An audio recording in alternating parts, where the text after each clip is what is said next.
class, in last lecture we are done with the Schrödinger equations and atomic orbitals as well as quantum number, and today we are going to deal with the shapes of atomic orbitals.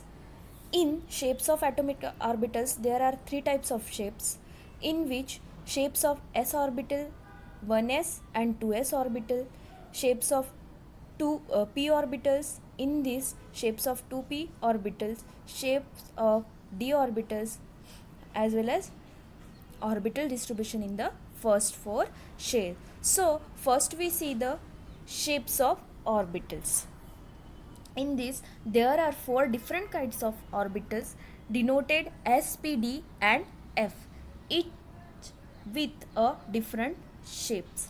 यामध्ये बघा shapes of ऑर्बिटल्समध्ये four kinds of orbitals present आहेत. ते subshells आहेत जे आपण बघितले होतं.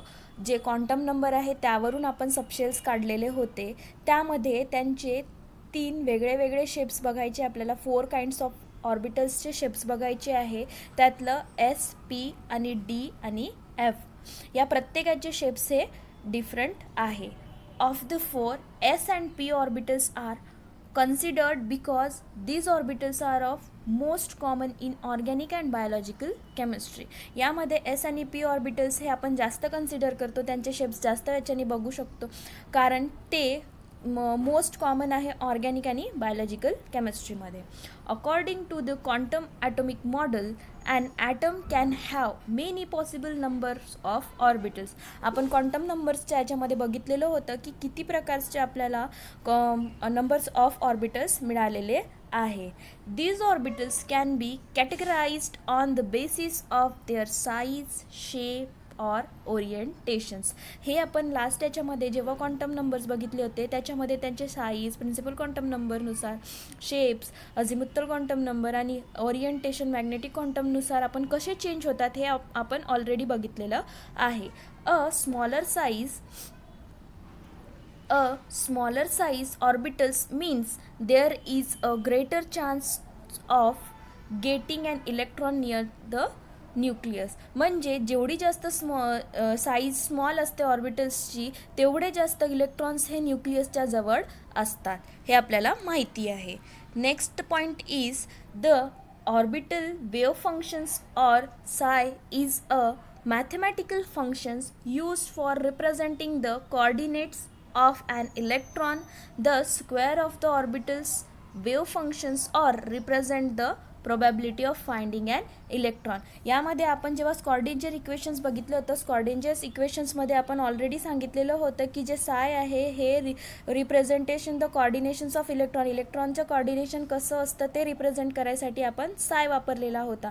आणि वेव्ह फंक्शन्स हे रिप्रेझेंट कशासाठी केलेलं होतं, फाइंडिंग ऑफ इलेक्ट्रॉन्स, म्हणजे इलेक्ट्रॉन्सची प्रॉबॅबिलिटी काय आहे ते कुठे प्रेझेंट असतील हे आपण बघायसाठी साय स्क्वेअर यूज केलेला होता. The probability of finding an electron at a given point in an atom is proportional to the square of wave functions at that point. हे आपण स्कॉर्डिंजर इक्वेशन्समध्येच बघितलेलं होतं की प्रोबॅबिलिटी ऑफ फाइंडिंग इलेक्ट्रॉन हे एक डायरेक्टली प्रोपोर्शनल असते square of wave functions that is represented by साय square.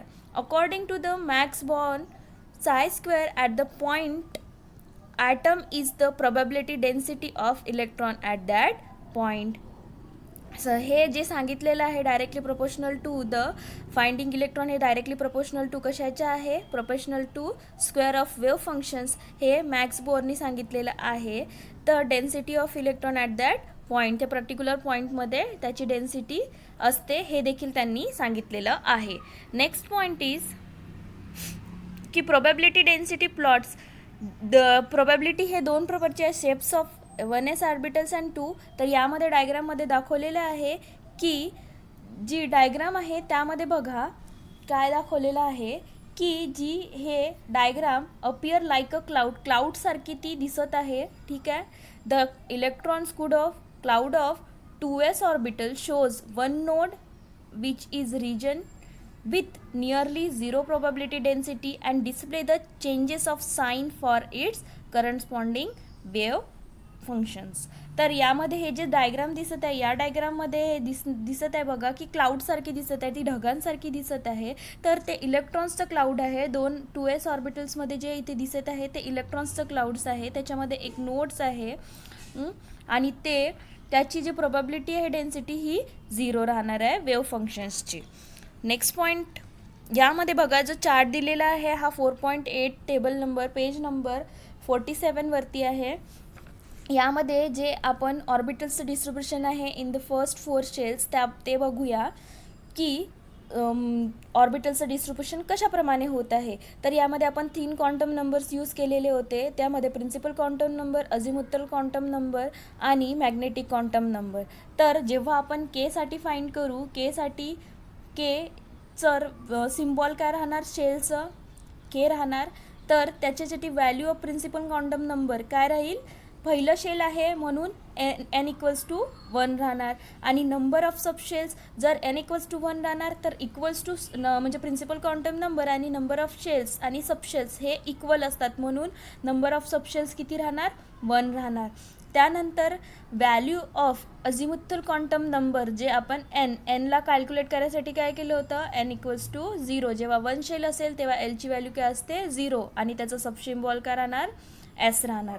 Symbol of subshells काय राहणार, s राहणार. आणि total number of orbital in the subshells, आता सबशेल्समध्ये टोटल नंबर ऑफ ऑर्बिटल्स किती राहतील हे कॅल्क्युलेट करायसाठी आपण फॉर्म्युला घेतलेला होता 2l + 1. 2l + 1. तर 2l + 1 मध्ये lची व्हॅल्यू पुट करा, t इंटू lची व्हॅल्यू 0 आहे +1 इक्वल्स टू 1. 2 इंटू 0 म्हणजे 0, म्हणून त्याची सबशेलची ऑर्बिटल्सची व्हॅल्यू किती राहणार आहे, 1 राहणार आहे. त्यावरून आपल्याला मॅग्नेटिक नंबर माहिती आहे. मॅग्नेटिक नंबर काढायसाठी आपल्याला रेंज काय आहे, -1 टू +1, बरोबर. तर यामध्ये मॅग्नेटिक क्वांटम नंबर जर lची व्हॅल्यू 0 असेल तर मॅग्नेटिक क्वांटम नंबरची देखील व्हॅल्यू काय होईल, 0 होईल, म्हणून m1 इक्वल्स टू 0 येणार. त्याच प्रकारे आपण lची व्हॅल्यू देखील काढू शकतो. lमध्ये जर value of principal quantum number काय, हे सेकंड नंबरचं शेल आहे त्यामुळे n इक्वल्स टू 2 राहणार. आणि नंबर ऑफ सबशेल्स किती राहतील, number of principal quantum number आणि सबशेल्स हा सेम असतात त्यामुळे नंबर ऑफ सबशेल्स देखील काय राहणार, 2 राहणार.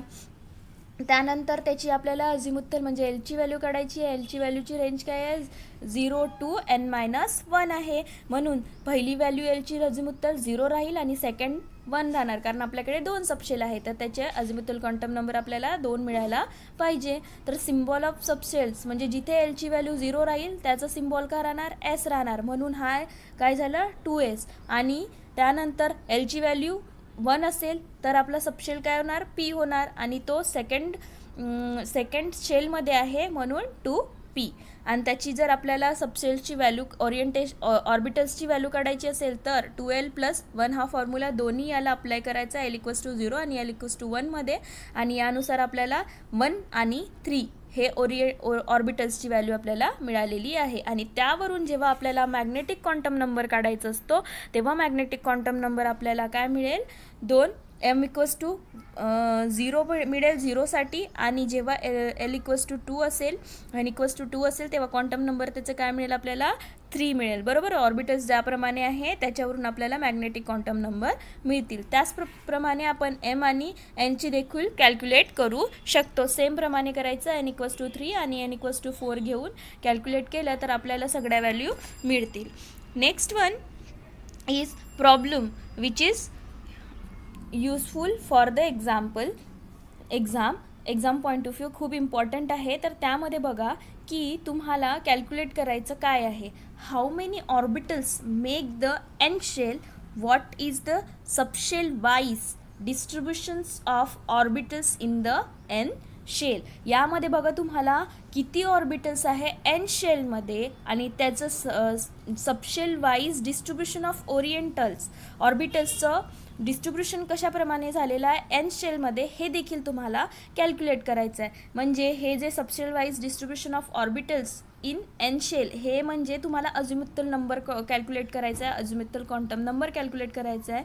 आणि हाऊ मेनी ऑर्बिटल्स काढायसाठी तुम्हाला पहिले प्रिन्सिपल क्वांटम नंबर काढावं लागेल, कारण आपल्याला माहिती आहे की नंबर ऑफ शेल आपण कितव्या नंबरचा घेत आहोत, 4th नंबरचा. बघा आपल्याकडे किती नंबर शेल आहेत, 4, त्यापैकी के, एल, एम आणि एन. आता एनची व्हॅल्यू आपल्याला दिलेली आहे, कॅपिटल एन शेलची व्हॅल्यू दिलेली आहे. म्हणून जेव्हा for N shell principal quantum number काय होणार, एन इक्वल्स टू 4 होणार. आता त्यावरून आपल्याला माहिती आहे की total number of orbitals calculate करायची असेल एनची, तर त्याचा फॉर्म्युला काय होता, एन स्क्वेअर. म्हणून आपण इथे काय करणार, एनचं स्क्वेअर घेणार. एनची व्हॅल्यू किती आहे, 4 आहे. 4चा स्क्वेअर किती होईल, 16 होईल, बरोबर. तर आपल्याला टोटल नंबर ऑफ ऑर्बिटल्स किती मिळालेले आहे, 16. आता यावरून टोटल नंबर ऑफ ऑर्बिटल्स आपल्याला 16 मिळाले आहे आणि त्यावरून आपल्याला काय काढायचं आहे, टोटल नंबर ऑफ सबशेल्स. तर आपण पहिलेच म्हटलेलं आहे की प्रिन्सिपल क्वांटम नंबर आणि म्हणजे शेल आणि सबशेल्स या दोघांची व्हॅल्यू काय असते, सेम असते. त्यामुळे आपल्याला माहिती आहे की शेलची व्हॅल्यू किती आहे, 4 आहे. म्हणून सबशेलची देखील व्हॅल्यू काय होईल, 4 होईल. The 4 subshells with their azimuthal quantum number and the constituent orbital number. आता यावरून आपल्याला काय काढायचं आहे की आपल्याला सगळे माहीत झाली, शेलची व्हॅल्यू माहीत झालेली आहे, म्हणजे प्रिन्सिपल क्वांटम नंबर 4 माहीत झालेला आहे. त्यानंतर आपण टोटल नंबर ऑफ ऑर्बिटल्स काढलेले आहे जे की 16 आहे. शेलवरूनच आपल्याला सबशेलची देखील व्हॅल्यू माहीत झालेली आहे, ती 4 आहे. तर या सगळ्यावरून आपल्याला काय काढायचं आहे, shell wise distribution of orbitals काढायचं आहे, म्हणजे अझिमुथल क्वांटम नंबर्स काढायचं आहे. तर यावरनं बघा, जसं आपल्याला माहिती होतं की 4 नंबर्स आहे, तर त्याच्याप्रमाणे आपल्याला व्हॅल्यू माहिती आहे की 4 अझिमुथल ची रेंज काय आहे, 0 to n-1. त्यावरून आपण अझिमुथल क्वांटम नंबर काढलेला आहे, L equals to 0, L equals to 1, L equals to 2 आणि एल इक्वल्स टू 3. तर यावरून आपल्याला माहिती आहे की सिम्बॉल ऑफ सबशेल्स कसे काढायचे, कारण अझिमुथल क्वांटम नंबर काय दाखवते, आपल्याला सबशेल्स दाखवते. त्यामुळे त्यांच्यावरून आपल्याला आपण काढलेले आहे की सिम्बॉल ऑफ सबशेल्स. तर 0 म्हणजे एस, 1 म्हणजे पी, 2 म्हणजे डी आणि 3 म्हणजे एफ. यावरून आपण सिम्बॉल ऑफ सबशेल्स काढलेले आहे. त्यावरून आपल्याला काढायचे आहे नंबर्स ऑफ ऑर्बिटल्स. आता नंबर्स ऑफ ऑर्बिटल्स कॅल्क्युलेट करायसाठी आपल्याला फॉर्म्युला माहिती आहे, 2l+1 आहे. तो 2l+1 मध्ये मग एलची व्हॅल्यू प्रत्येक इक्वेशनमध्ये पुट करा आणि एलची नंबर ऑफ ऑर्बिटल्स कॅल्क्युलेट करा. तर फर्स्ट एल इक्वल्स टू 0 आहे, म्हणून 2 × 0 + 1 इक्वल्स टू किती आली नंबर ऑफ ऑर्बिटल्स, 1. म्हणजे एलची जेव्हा व्हॅल्यू 0 असते तेव्हा सबशेल हे एस आहे आणि ऑर्बिटल्स किती राहतील, त्यामध्ये फक्त 1 असेल. आणि एलची व्हॅल्यू जेव्हा 1 असते तेव्हा आपल्याला नंबर ऑफ ऑर्बिटल्स हे 3 मिळतात आणि त्याची जे सबशेल्स आहे ते पी राहणार. याचप्रमाणे जेव्हा एलची व्हॅल्यू 2 असेल तेव्हा आपल्याला सबशेल्स किती, नंबर ऑफ ऑर्बिटल्स किती मिळतील, 5. आणि सबशेल कोणता राहणार, डी राहणार. आणि जेव्हा अझिमुथल क्वांटम नंबरची व्हॅल्यू 3 असेल तेव्हा सिम्बॉल ऑफ सबशेल्स काय होईल, एफ होईल आणि नंबर ऑफ ऑर्बिटल्स आपल्याला 7 मिळतील. Next is the boundary surface diagram of atomic orbital 1s and 2s which are spherical in shape. आपल्याला माहिती आहे की जेव्हा आपण बाउंड्री सरफेस डायग्राम बघितलेली आहे त्या डायग्राममध्ये 1s आणि 2s याचा जो शेप असेल तो नेहमी स्पेरिकल हा शेप असेल. A boundary surface is drawn in a space for an orbital such that the value of probability density phi² is constant and encloses a region where the probability of finding electron is typically more than 90%. जेव्हा आपण boundary surface घेतो ते draw केल्यानंतर त्याची जे value आहे probability of finding density जो phi² आहे हा नेहमी कॉन्स्टंट राहणार आणि जेव्हा एकदम क्लोज राहणार इलेक्ट्रॉन हा न्यूक्लियसचे तेव्हा त्याची फाइंडिंग प्रोबॅबिलिटी काय राहणार, मोर दॅन 90% राहणार, मोर दॅन 90% राहणार. So next point is an atom has 2 electron in its 4 orbitals. Write the value of the 4 quantum number for each of them. यामध्ये काय म्हटलेलं आहे की an atom has 2 electrons. एका ॲटममध्ये 2 इलेक्ट्रॉन्स आहेत, त्याचे जे 4s हे ऑर्बिटल्स आहे. Write the value of the 4 quantum number for each of them. आता एका ॲटममध्ये 2 इलेक्ट्रॉन ऑलरेडी आहे आणि आपल्याला माहिती आहे की त्या जे 2 ऑर्बिटल्स आहे त्या ऑर्बिटल्समध्ये एका ऑर्बिटल्समध्ये 2 इलेक्ट्रॉनच असू शकतात according to Pauling exclusion principle. त्यामध्ये म्हटलेलं होतं की पॉलिंग एक्सक्लुजन प्रिन्सिपलमध्ये सांगितलेलं होतं की दोन याची जे स्पिन राहणार ती अपोजिट राहणार आणि एका ऑर्बिटलमध्ये मॅक्झिमम दोनच इलेक्ट्रॉन राहणार. तर यामध्ये ऑलरेडी 2 इलेक्ट्रॉन आहेत. तर त्याची आपल्याला काय क्वांटम नंबरचे 4 क्वांटम नंबर इलेक्ट्रॉनमध्ये 4 क्वांटम नंबर असतात. त्यापैकी 4 क्वांटम नंबर कोणते आहे माहिती आहे? Principal quantum number, azimuthal quantum number, magnetic quantum number आणि स्पिन क्वांटम नंबर. हे 4 क्वांटम नंबर्स आहेत. या 4 क्वांटम नंबर्सला आपल्याला काय करायचं आहे? कॅल्क्युलेट करायचं आहे. कशावरनं? 4s ऑर्बिटलवरून. फॉर द 4s ऑर्बिटल 4 कशाने स्टँड करतो? Principal quantum number which is denoted by n आणि s हा s स्टँड फॉर सबशेल्स. ठीक आहे, सबशेल्स s आहे. Having the value of azimuthal quantum number आपण आत्ताच बघितलेलं होतं की जेव्हा s सबशेल असतो तेव्हा quantum number azimuthal quantum number l equals to काय असतं? 0. आणि त्यामुळेच जेव्हा s हा सबशेल्स असतो तर त्यामध्ये ओन्ली एक ऑर्बिटल्स असतो आणि त्यामुळे मॅग्नेटिक क्वांटम नंबर काय असतो? हा 0 असतो. तर आपल्याला 3 क्वांटम नंबर्स मिळालेले आहे. 4 principal quantum number which is denoted by n. ठीक आहे, जे की 4 आहे हा डिनोट कशाला करतो? Principal quantum number. आणि प्रिन्सिपल क्वांटम नंबर जेव्हा आपल्याला मिळतो त्यावरून आपल्याला अझिमुथल क्वांटम नंबरची व्हॅल्यू मिळालेली आहे l इक्वल्स टू 0 आणि l इक्वल्स टू 0 मिळाली आहे म्हणून आपल्याला सबशेल काय माहीत पडलेला आहे? तो s माहीत पडलेला आहे. आणि जेव्हा l हे 0 असते तेव्हा मॅग्नेटिक क्वांटम नंबर देखील काय असतो? 0 असतो. The 2 electron in the orbitals have opposite spin. Thus the 4 quantum number of the 2 electrons काय आहे? जेव्हा 2 ऑर्बिटल्स असतात तर according to Pauling exclusion principle तेव्हा म्हटलेलंच आहे की एका ऑर्बिटल्समध्ये 2च इलेक्ट्रॉन असू शकते आणि ते अपोजिट स्पिननी असू शकते. त्यावरून आपल्याला 4th देखील क्वांटम नंबर मिळालेला आहे. सो इलेक्ट्रॉन 1साठी यांची व्हॅल्यू काय मिळालेली आहे? 4 आणि इलेक्ट्रॉन 2साठी देखील यांची व्हॅल्यू काय मिळालेली आहे? 4 आणि l म्हणजे अझिमुथल क्वांटम नंबर काय मिळालेला आहे? दोनही 0 आणि m आपल्याला देखील 0 मिळालेला आहे. बट स्पिन क्वांटम नंबर हे वेगळे +½ आणि -½ मिळालेला आहे. कशावरनं?